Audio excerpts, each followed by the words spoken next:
పార్వతీపురం మన్యం జిల్లా కొమరాడ మండల కేంద్రంలో ప్రజా సంఘాల ఆధ్వర్యంలో ఈరోజు విలేకరుల సమావేశం ఏర్పాటు చేయడం జరిగింది. ఈ సందర్భంగా సిపిఎం పార్టీ జిల్లా కమిటీ సభ్యులు కొల్లి సామ్మూర్తి, ఆంధ్రప్రదేశ్ రైతు సంఘం నాయకులు ఏ ఉపేంద్ర, గిరిజన సంఘం నాయకులు గణపతి మాట్లాడుతూ ఐటీడీఏ ప్రాజెక్టుకి సంబంధించి 8 మండలాల్లో వన్ ధన్ వికాస్ కేంద్రాలకి సంబంధించి సుమారు 58 ఉన్నాయి. వాటిలో 36 కేంద్రాలకి సంబంధించి గవర్నమెంట్ ఆఫ్ ఇండియా నుండి కోట్ల రూపాయలు గిరిజన మహిళా గ్రూపులకు సంబంధించి గిరిజనుల కోసం అభివృద్ధి మరియు ముడి సరుకులకు మరియు యంత్రాలకు పండించిన పంటలకు గిట్టుబాటు ధర కల్పించే విధంగా మంజూరు చేయడం జరిగింది. కాబట్టి ఇప్పటికైనా ఈ విషయంపైన దర్యాప్తు చేపట్టాలి.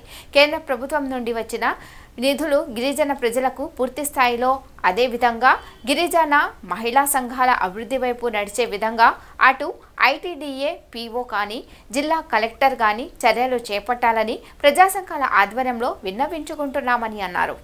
పార్వతీపురం మన్యం జిల్లా కొమరాడ మండల కేంద్రంలో ఒక రైతు జీడిపిక్కల ఫ్యాక్టరీ పెడతామని చెప్పి మొత్తం 16 లక్షల రూపాయల సామగ్రి లోపల ఉందండి.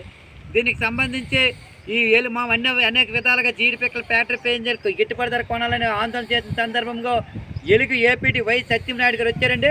ఇదండి ఈ ఫ్యాక్టరీ చూశారండి. చూసి మరి ఎవరికి అమ్మకండి, మేము మొత్తము ఈ ఫ్యాక్టరీ యజమాని దగ్గర మేము ఈ ఫ్యాక్టరీని తీసుకొని మేము అందరం కొంత గిట్టుబాటు ధర కొంతమంది చెప్పారు, కనీసం కనిపించలు తెలిపండ్రు. పాపం ఈయన కొంటారని చెప్పి గిరిజనులు ఒక 4 రోజుల పాటు చూసి ఆయన తక్కువ రేటుకి ఈరోజు పార్వతీపురం వెళ్ళి అమ్ముకునే పరిస్థితి. ఎంత మోసం చేశారండి ఆయన, ఎంతెంత మోసం కాదు. ఈరోజు గిరిజనులు వచ్చిన నిధులన్నీ కూడా వృధాగా ఖర్చు పెట్టారు తప్ప గిరిజనులకు ఎటువంటి ఉపయోగం లేకుండా చేశారు.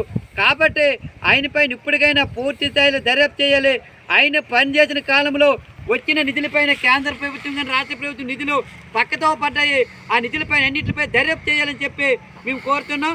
వ్యక్తిగతంగా మాకు ఆయన ఎంత అభిమానం, కానీ ఆయన ప్రభుత్వం నుండి వచ్చిన నిధులు ఇవన్నీ కూడా సక్రమంగా పనిచేయకపోవడం వల్ల గిరిజనులకు ద్రోహం చేసే పరిస్థితి ఉంది, మహిళా సంఘాలకు కూడా ద్రోహం చేసే పరిస్థితి ఉంది. కాబట్టి ఆ నిధులపైన దర్యాప్తు చేయాలని చెప్పి మేము కలెక్టర్ గారికి అలాగే ఐటీడీ పీఓ గారికి ప్రజా సంఘాల ఆధ్వర్యంలో విన్నవించుకుంటున్నాం.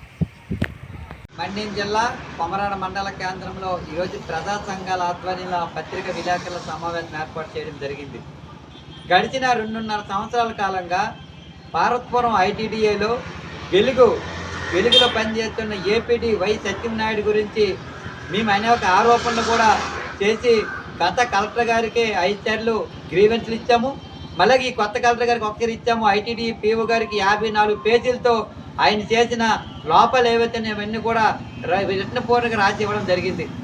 దీనికి సంబంధించి పార్వతీపురం ఐటీడీఏ పరిధిలో సుమారు 56 వందన కేంద్రాలు ఉన్నాయి. ఈ వందన కేంద్రాలకు సంబంధించి కేంద్ర ప్రభుత్వం నుండి 3 కోట్ల రూపాయలు వచ్చే ఒక్కొక్క వందన కేంద్రానికి 15 లక్షల రూపాయలు ఇచ్చి అక్కడ గిరిజనుల ఉత్పత్తులు, గిరిజనులు పండించిన పంటలు సేకరించే విధంగా మహిళా సంఘాలకి తరఫీదు ఇవ్వాల్సి ఉంది. మేమేంటంటే 36 వందన కేంద్రాలకు ఇచ్చారు, మిగతా డబ్బులు ఇవ్వని పరిస్థితి ఉంది. అదే కాదు, పసుపు ఇక్కడ దొరికితే మనం గురపా నియోజకవర్గంలో మన ఐటీడీఏ పరిధిలో పసుపు దొరికినప్పుడు కూడా ఐటీడీఏ నుండి 8 టన్నుల పసుపు కూడా తెచ్చే పరిస్థితి ఉంది. ఇది వీటితో పాటు అలాగే దీనికి సంబంధించి మేము అనేక ఆరోపణలు చేశాం. అలాగే మిషన్లు, ఐటీడీఏ పరిధిలో ఉన్న మిషన్లు సుమారు చింతపండుకు కేక్ సంబంధించి 8 మిషన్లు కొనుగోలు చేశారు. అలాగే మిగతా పసుపు మిగతా సంబంధించి కూడా ఒక 5 మొత్తం 15 మిషన్లు కొనుగోలు చేశారు. ఆ మిషన్లు ఇప్పుడు ఎక్కడ ఉన్నాయో తెలియదు, ఏమవుతున్నాయో తెలియదు, డబ్బులు ఈరోజు వృధా అవుతున్నాయని చెప్పి మేము కంప్లైంట్ ఇస్తే ఈ రోజు కూడా ఆయన పైన చర్యలు కూడా తీసుకోకపోవడం చాలా అన్యాయమని తెలియజేస్తున్నాం. మేము అనేది ఏంటంటే ఆయన కేంద్ర రాష్ట్ర ప్రభుత్వం నుంచి నిధులు, రాష్ట్ర ప్రభుత్వం నుండి నిధులు ఆయన పనిచేసిన 4.5 సంవత్సరాలుగా పనిచేశారు. ఈ సంవత్సరంలో ఆయన వచ్చిన నిధులు ఏమయ్యేవి, ఎక్కడెక్కడ ఖర్చు పెట్టాయి, నిధులు సద్వినియోగం అయ్యేవే లేదని చెప్పి మేము రిటర్న్ పూర్తి రాసిస్తే నేటికి కూడా ఒక్క సమాధానం కూడా లేని పరిస్థితి ఉంది. ఇది చాలా అన్యాయం తెలియజేస్తున్నాం. అధికారులు చెప్పాం, జిల్లా కలెక్టర్ గారికి పీఓ గారు చెప్పినా కూడా ఈ ఎలుగు ఏపీడీఓ మీద చర్యలు తీసుకోకపోవడం అన్యాయం తెలియజేస్తున్నాం. అలాగే 2019, 2020 సంబంధించి ధాన్యం కొనుగోలు కేంద్రంలో మహిళా సంఘాలకు వచ్చిన కమిషన్ సుమారు 2,50,00,000 రూపాయలు ఎవరికి ఏమైనా పరిస్థితి ఉంది, ఆ డబ్బులు ఏటో తెలియని పరిస్థితి ఉంది. ఇలాగ తవ్వుకొని పోతుంటే బోల్డ్ జరిగాయి. కాబట్టి ఇప్పటికైనా వెలుగు ఏపీడీ జరుగుతున్న ఆయన చేసిన మోసాల పైన ఆయన ఏమేమి చేశారో ఆయన ఎప్పుడైతే ఈ 4 సంవత్సరాలు ఉద్యోగం చేశారో ఈ ఉద్యోగం చేసిన రీతిలో ఆయన పైన దర్యాప్తు చేయాలని చెప్పి మేము కోరాం. గతంలో తెలుగుదేశం ప్రభుత్వంలో ప్రతిపక్షులు ఉండేటప్పుడు కొమరాడ మండల తెలుగుదేశం మండల నాయకులు జాగ్రపాత్రులు కూడా ఆయన పైన ఈ మహిళా సంఘాల్లో డబ్బులు ఇవ్వడంలోని కొంత అవినీతి జరిగింది, కొన్ని ఇవ్వలేదు కాబట్టి ఆయనపై దర్యాప్తు చేయాలని చెప్పి తెలుగుదేశం పార్టీ నాయకులు కూడా ఇచ్చాం, మేము ఇచ్చాం. కానీ ఎటువంటి కూడా ముందుకెళ్ళిన పరిస్థితి ఉంది. ఈ డబ్బులన్నీ కూడా వృధా అయ్యాయని చెప్పి మా అభియోగం. ఈ అభియోగాన్ని అధికారులు వెంటనే ఇప్పటికైనా దర్యాప్తు చేపట్టి నిజంగా వెలుగు ఏపీడీఓ సత్యనారాయణ గారు చాలా మంచోళ్ళు, ఎటువంటి నిధులన్నీ సక్రమంగా గిరిజనులకు ఉపయోగపడ్డారు అంతే మేము ఊరుకుంటాం. కానీ ఆయన పైన దర్యాప్తు చేయండి నిధుల పైన చెప్పి ఏదైనా రాసిచ్చాం, అయినా లేదు. కొమరాడ మండలానికి వచ్చారు, వెలుగు వచ్చి ఇక్కడ ఒక జీడిపేటలో ఫ్యాక్టరీ ఒక యజమాని ఉంది పేవటి వ్యక్తిది. ఈ ఫ్యాక్టరీని పరిశీలించి ఇదిగో ఈ ఫ్యాక్టరీ కట్టేస్తాం, గిరిజనులు ఎవరు కొనకండి గిట్టుబాటు ధర ఇస్తామని చెప్పి వెళ్ళిపోండ్రు. ఆ ఫ్యాక్టరీ లేదు, గిట్టుబాటు ధర లేదు, ఇలాగ గిరిజనులకు మోసం చేసే పరిస్థితి ఉంది.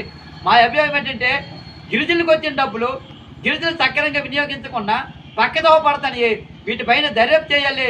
ధాన్యం కొనుగోలు చేయాలి, డబ్బులు లేవు, మిషనరీ ఏదైతే వెలుగు ఆఫీసులు ఉన్నాయి వివిధ మండలకు సంబంధించి అక్కడ సామగ్రి కొనేటప్పుడు అవినీతి జరిగిందని మా అభియోగం చేస్తున్నాం.